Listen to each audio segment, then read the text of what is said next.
Bom, pessoal, então nós já conversamos a respeito do retículo endoplasmático rugoso, do ribossomo e dos processos implicados na síntese proteica.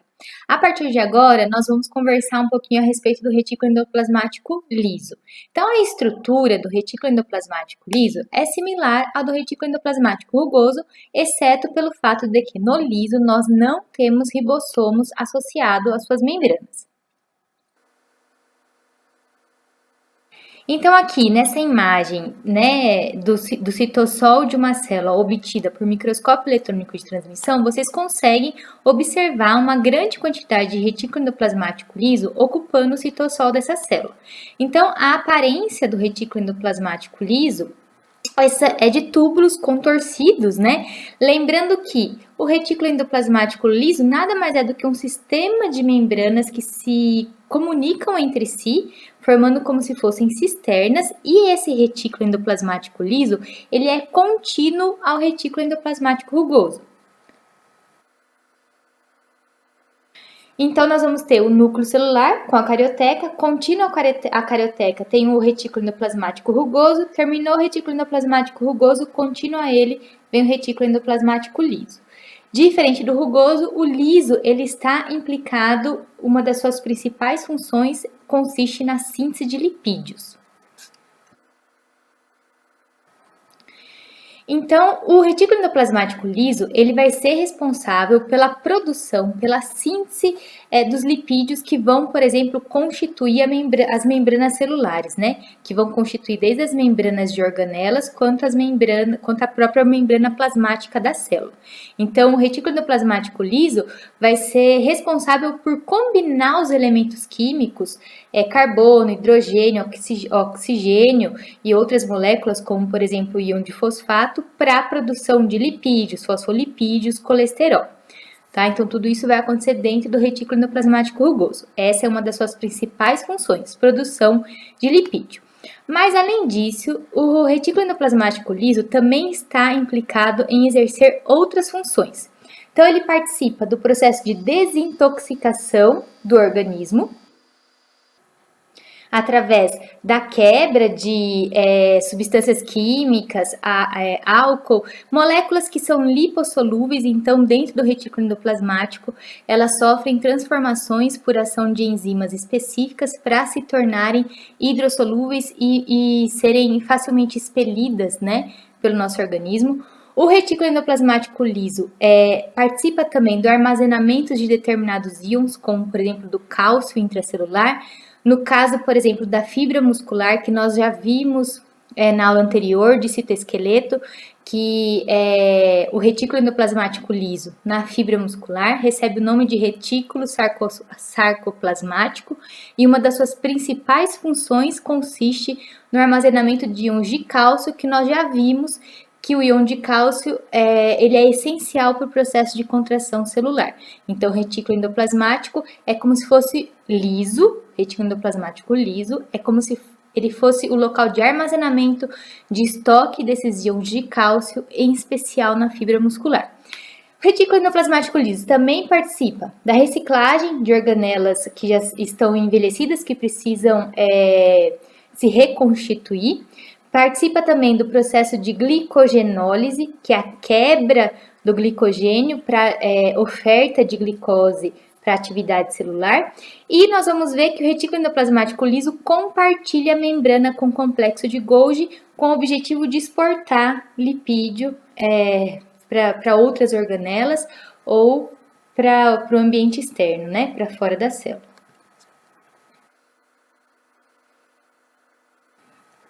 Então, gente, eu vou passar agora slides exemplificando cada uma dessas funções do retículo endoplasmático liso.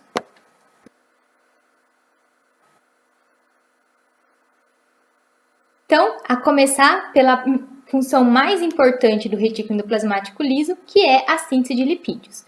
Então, nós sabemos que o lipídio ele é uma molécula orgânica formada, então, constituída por átomos de carbono associado a hidrogênio e também associado a oxigênio, podendo estar associado a outras moléculas como o fosfato, né?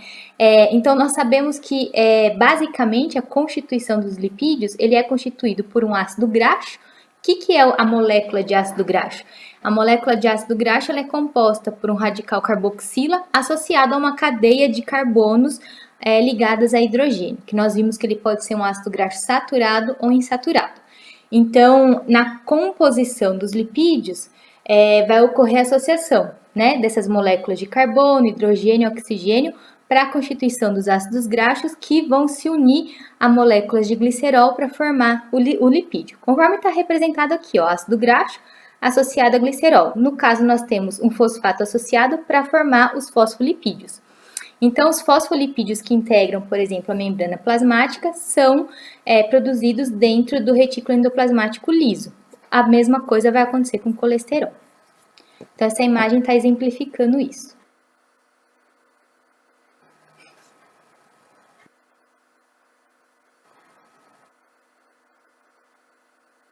Eu comentei com vocês que o retículo endoplasmático liso também participa do processo de desintoxicação da célula, desintoxicação do organismo, né, e consequentemente da célula.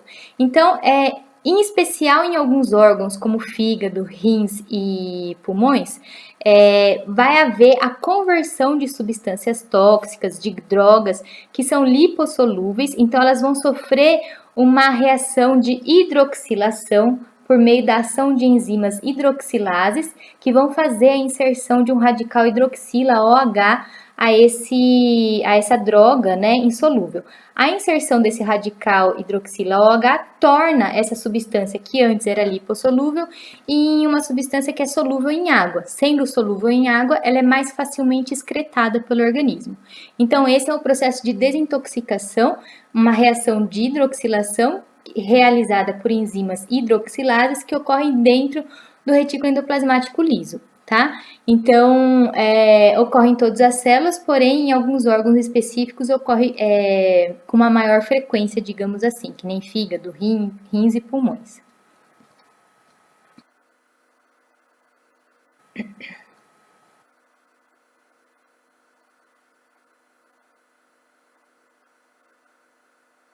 Como nós já comentamos, o retículo endoplasmático liso também é responsável pelo estoque, armazenamento intracelular de alguns íons, como por exemplo o cálcio, em especial nas fibras musculares.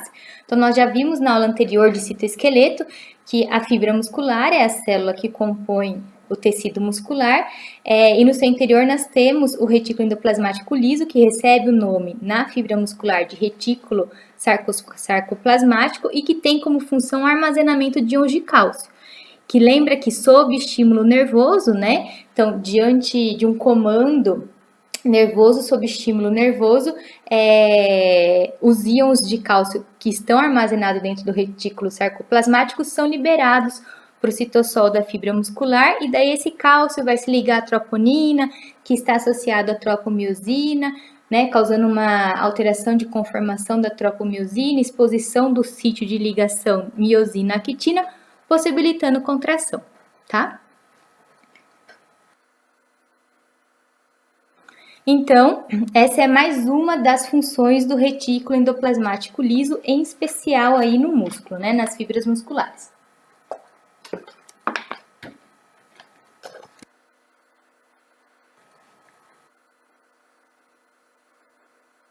Então, essa imagem aí só está representando o que eu acabei de comentar, que nós temos aqui uma fibra muscular, uma fibra nervosa, né, representando a chegada do impulso nervoso. Dentro da fibra muscular, nós temos aqui, ó, em cima, o retículo endoplasmático liso, que recebe o nome de retículo sarcoplasmático na fibra muscular, e mediante estímulo nervoso causa uma desestabilização da membrana do retículo sarcoplasmático com liberação dos íons de cálcio que vão agir a nível dos sarcômeros, dos filamentos de actina e miosina, tá? Para fazer a contração muscular. Então, até nisso, o retículo endoplasmático liso participa.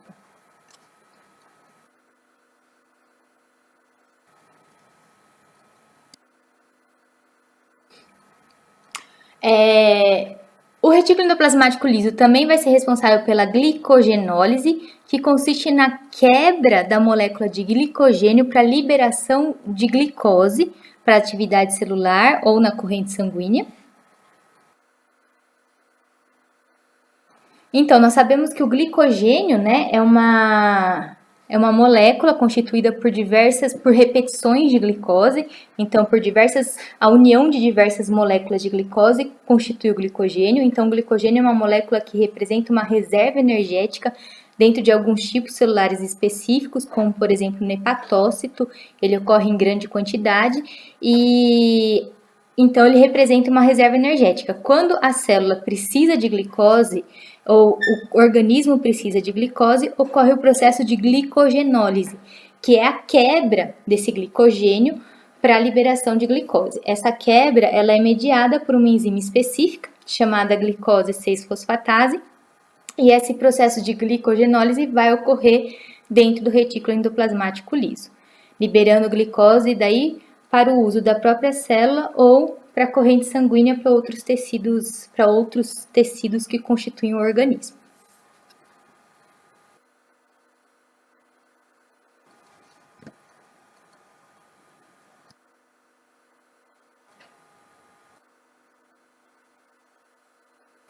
Bom, as moléculas de lipídio produzidas no retículo endoplasmático liso, elas podem ficar retidas no próprio retículo endoplasmático liso, constituindo suas próprias membranas, ou podem ser exportadas. E daí elas vão ser exportadas para o complexo de Golgi através de vesículas transportadoras. Então a gente lembra que o complexo de Golgi ele trabalha em conjunto com o retículo endoplasmático, porque o complexo de Golgi vai estar responsável por armazenar as moléculas que foram produzidas e processadas no retículo endoplasmático, invasar, né, e exportar essas moléculas.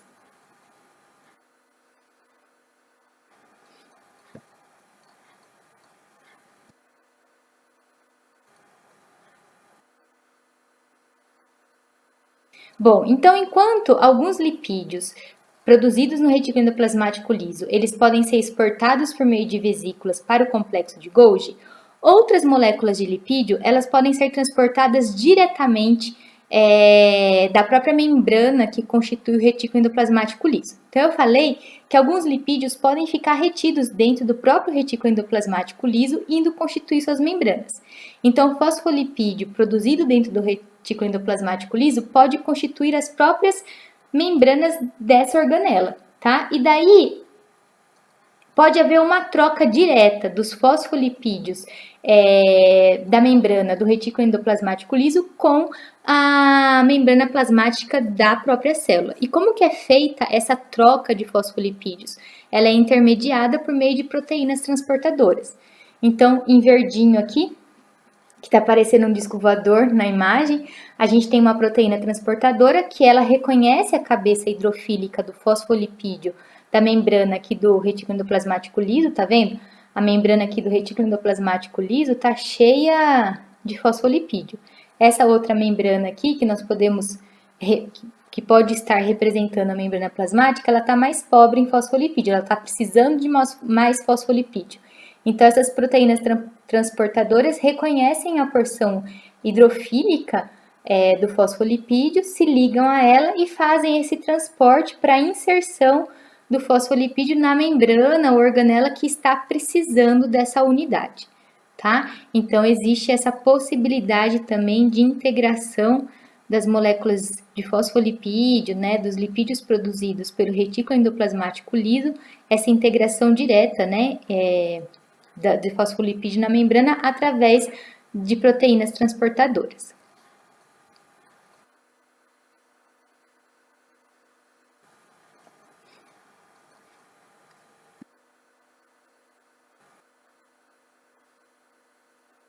Bom, então de retículo endoplasmático liso que nós tínhamos para conversar era isso.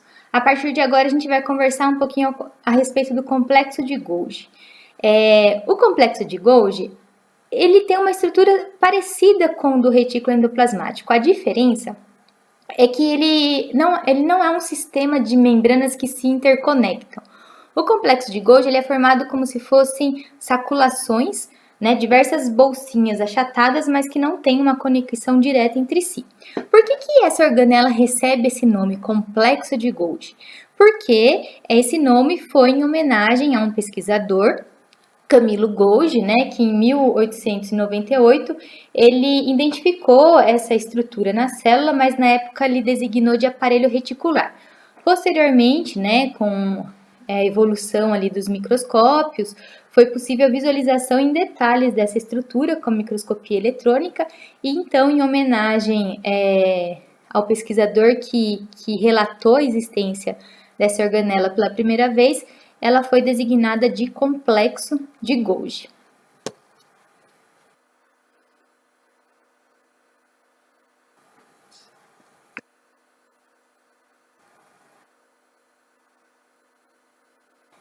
Então, como eu já adiantei para vocês, o complexo de Golgi é constituído por um complexo, por um conjunto de saculações achatados, né, e empilhados sobre si, só que não tem comunicação direta entre essas saculações. Então, são vários saquinhos, né, vários achatados, empilhados, mas sem comunicação direta entre si, de modo que para que a substância que está dentro de uma cisterna passe para outra, brotam, né, vesículas de uma cisterna do complexo de Golgi para transportar essa vesícula para outra cisterna e assim por diante, porque eles não têm comunicação direta.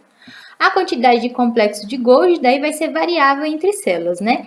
Vai depender da sua atividade secretora. Células que apresentam uma atividade secretora mais intensa vão apresentar uma maior quantidade de complexo de Golgi. Geralmente, esse complexo de Golgi está mais próximo do núcleo porque ele trabalha em associação com o retículo endoplasmático. Como o retículo endoplasmático encontra-se próximo ao núcleo, automaticamente o complexo de Golgi também tende a estar mais próximo ao núcleo.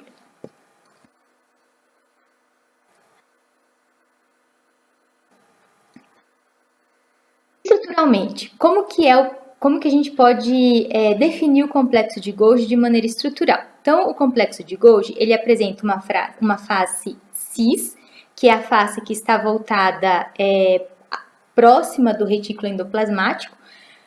A sua região intermediária, ela é chamada de composta por cisternas médias, e a sua face trans, que é a face que está voltada para a membrana plasmática. Então, notem aí na imagem representando o complexo de Golgi em vermelhinho a face cis, que encontra-se mais próximo ao núcleo do retículo endoplasmático, né? Então, que está em interação direta com o retículo endoplasmático. A face trans ou distal, que está mais longe, né, do retículo endoplasmático e do núcleo, e, portanto, voltada para a membrana plasmática. E entre a face cis e a face trans, nós temos as cisternas médias.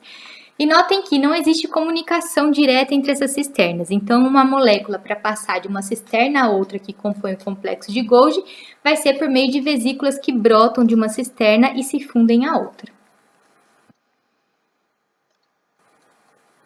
Então, essa imagem está representando basicamente isso. Nós temos ali a face cis, voltada para o retículo endoplasmático, no caso a gente tem o retículo endoplasmático rugoso. Do retículo endoplasmático estão brotando vesículas, levando proteínas em direção ao complexo de Golgi. Essas vesículas se fundem à primeira cisterna da face cis, e para que essa molécula seja transportada ao longo do complexo de Golgi para as cisternas médias, novas vesículas vão brotando de cada cisterna brotam de uma cisterna e se fundem à outra. E daí depois, para a exportação dessa molécula para a membrana plasmática ou para o ambiente extracelular, brotam vesículas da face trans que vão em direção à membrana plasmática.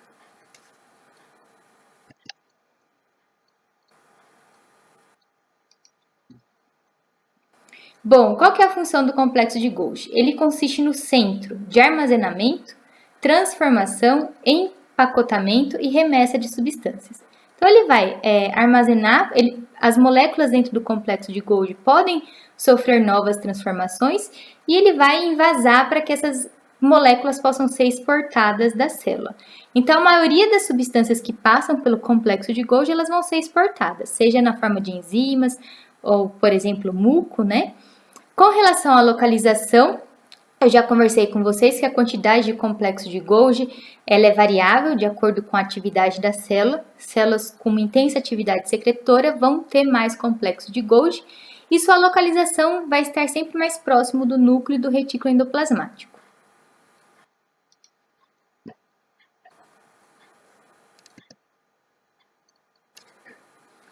Então, aí nós temos, vocês já viram esse slide anteriormente, e aí nós temos a representação de estruturas celulares que são produzidas, né, que tem a participação do complexo de Golgi na sua formação. Então, os lisossomos são organelas que têm no seu interior enzimas digestivas e esses lisossomos, essas vesículas que são os lisossomos, elas brotam do complexo de Golgi contendo moléculas proteicas no seu interior com atividade enzimática. A mesma coisa o acrossomo nos espermatozoides, então vocês notam, né, na frente ali, na cabeça do espermatozoide, à frente do núcleo, nós temos o acrossomo, que nada mais é do que uma vesícula contendo enzima digestiva no seu interior, formada a partir do complexo de Golgi. Os glicídios que constituem o glicocálice, eles são transportados e exportados por vesículas que brotam do complexo de Golgi. Então, eles são exportados para fora ali, né, para a face externa da membrana plasmática, através de vesículas transportadoras que brotam do complexo de Golgi. E o complexo de Golgi também vai participar da formação da lamela média. Lembra que a lamela média ela é formada inicialmente pela deposição dos fragmoplastos, que são vesículas portando proteínas, lipídios que brotam ali do complexo de Golgi também.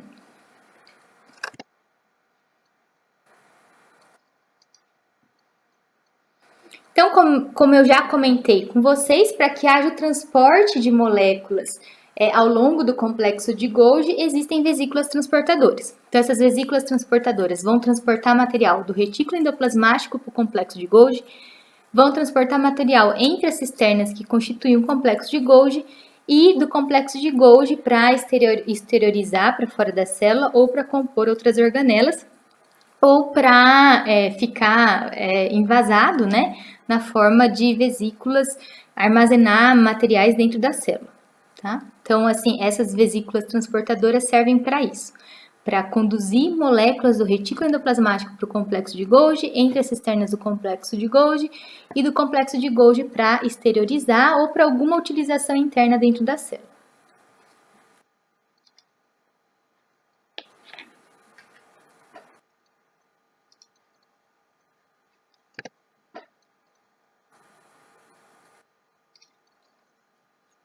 Então, que eu acabei já de falar para vocês, as proteínas, lipídios, polissacarídeos, que são processados e transportados no complexo de Golgi, elas podem ser destinadas ao uso interno, ou seja, a utilização pela própria célula, ou podem ser exteriorizadas.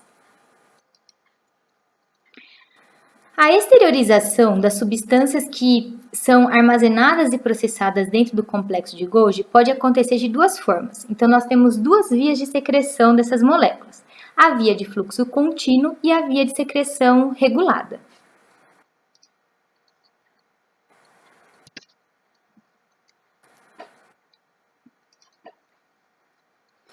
A via de fluxo contínuo, de secreção contínua ou não regulada, ou também existe um termo que chama constitutiva, esse tipo de via de secreção de moléculas que são armazenadas e transformadas no complexo de Golgi, trata-se de um processo de secreção contínuo, ou seja, conforme essas moléculas são exportadas por vesículas do complexo de Golgi, elas já se fundem à membrana plasmática da célula e já são lançadas para o meio extracelular.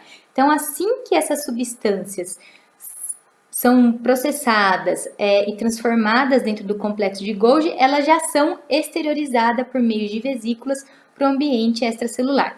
Um exemplo é o que acontece com os fibroblastos. Os fibroblastos, eles constituem o tecido conjuntivo e estão sempre produzindo colágeno e outras moléculas que, logo que essas moléculas são processadas, produzidas, elas já são exteriorizadas para fora da célula para constituir a matriz extracelular onde essa célula encontra-se depositada.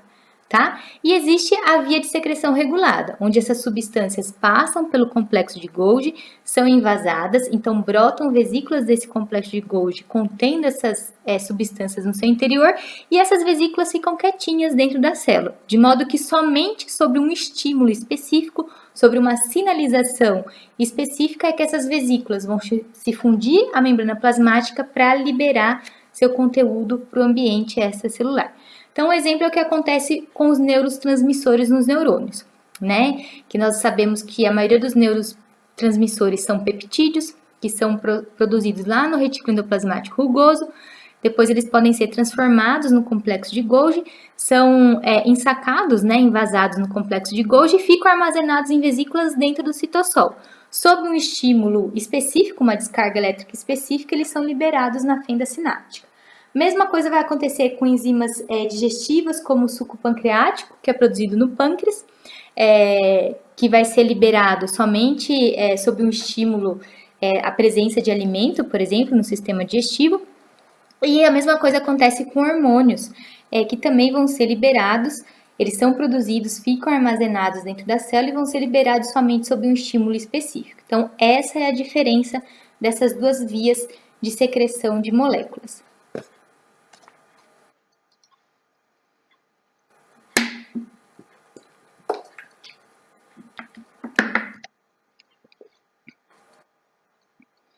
Então, essa figura está exatamente representando o que eu falei para vocês. Então, na parte de cima da imagem, nós temos a representação de uma secreção constitutiva ou uma via de secreção contínua, né, o fluxo contínuo, onde a molécula, assim que ela é envasada pelo complexo de Golgi, ela já se, né, assim, a molécula é envasada pelo complexo de Golgi, forma uma vesícula de transporte e assim que ela é envasada, ela já se funde à membrana plasmática para ser liberada no meio extracelular. Enquanto que a via de secreção regulada, a molécula é envasada pelo complexo de Golgi, que nem vocês conseguem observar em rosinha, né? Ela é ensacada pelo complexo de Golgi e essa vesícula fica armazenada no citossol até que na presença de um sinal específico, que pode ser um hormônio, um neurotransmissor, essa vesícula se funde à membrana plasmática, liberando seu conteúdo para fora da célula.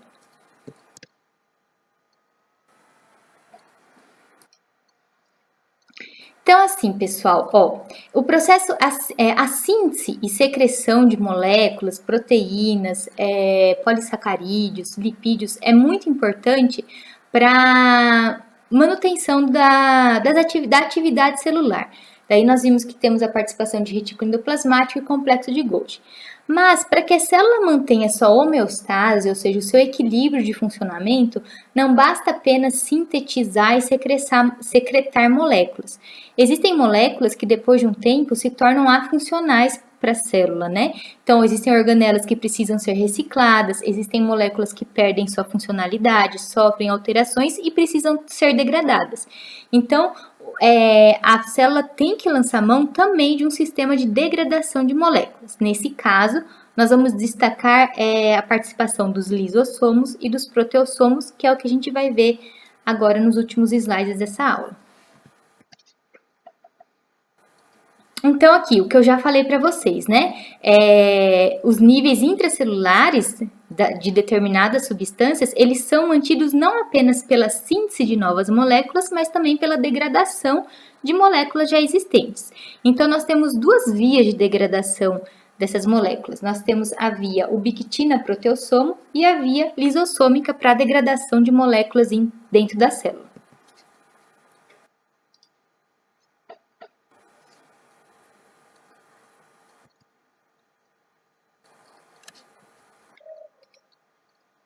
Então, a via lisossômica, que é o lisossomo? Que nós já conversamos numa aula anterior. É uma organela que nada mais é do que uma vesícula que contém enzimas digestivas no seu interior, e essa vesícula, ela brota a partir do complexo de Golgi.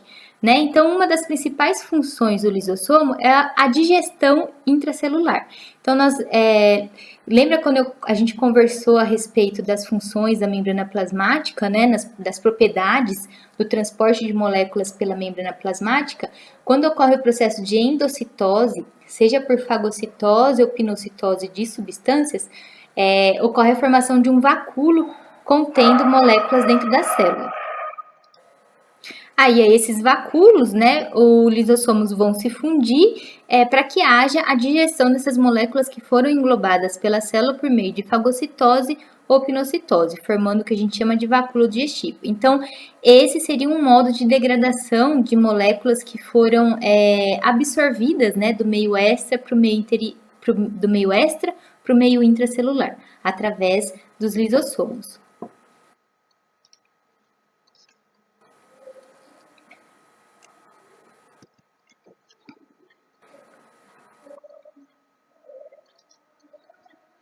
Então, gente, os lisossomos, eles estão implicados não somente no processo de digestão, de degradação de moléculas que foram introduzidas, absorvidas pela célula, como também ele participa do processo de degradação de organelas. Então, organelas que se tornaram afuncionais, né, que estão apresentando alguma alteração de funcionamento, elas podem ser digeridas pelos lisossomos.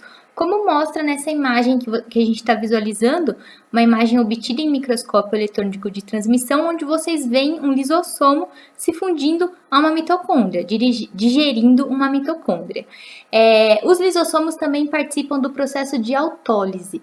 Então, quando a célula sofre, né, degeneração, quando a gente tem degeneração celular, degeneração tecidual, o que acontece é que os lisossomos se rompem, suas membranas se rompem e a enzima digestiva do seu interior é liberada no citossol, ocorrendo uma destruição celular, tá? Então, essa é uma via de degradação comandada, né, pelos lisossomos.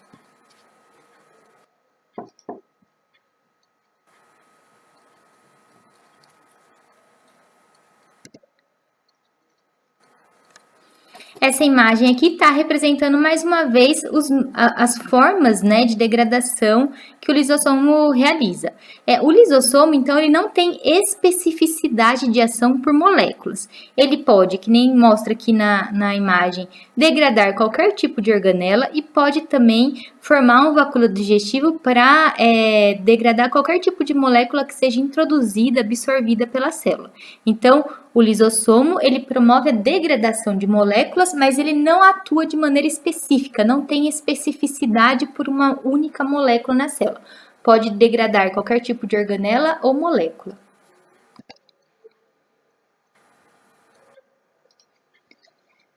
Uma outra via de degradação que existe na célula é a via ubiquitinoproteossomo. Essa via, ela já é utilizada para degradação específicas de proteínas.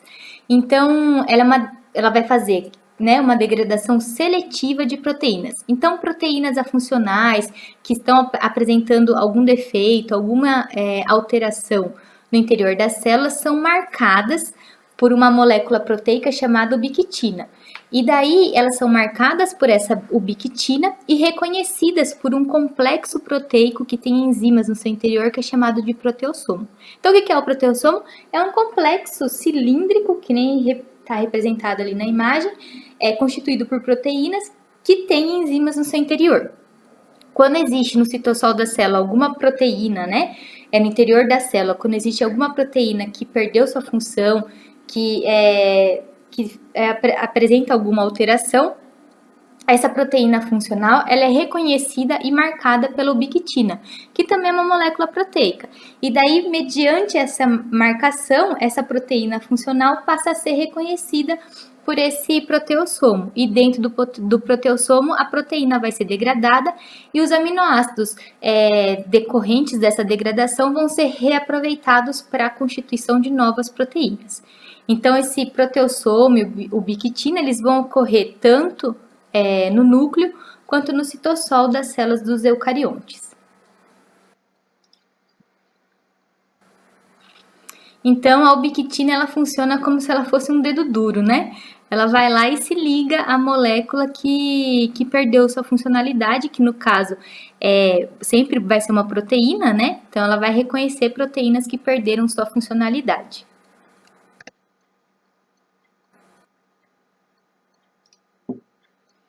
Então, aqui, mais uma vez, representando. Então, nessa via ubiquitina-proteossomo, a ubiquitina, ela se liga, ela reconhece a proteína que perdeu sua funcionalidade, se liga a ela, e dessa proteína fica marcada, ou seja, não tem mais escapatória, já era para essa proteína, e diante dessa marcação, o proteossomo consegue reconhecer que essa proteína não serve mais, aí dentro do proteossomo ela é degradada, né, digerida, e os aminoácidos decorrentes da degradação dessa proteína são liberados no citosol para ir compor outras proteínas conforme demanda celular.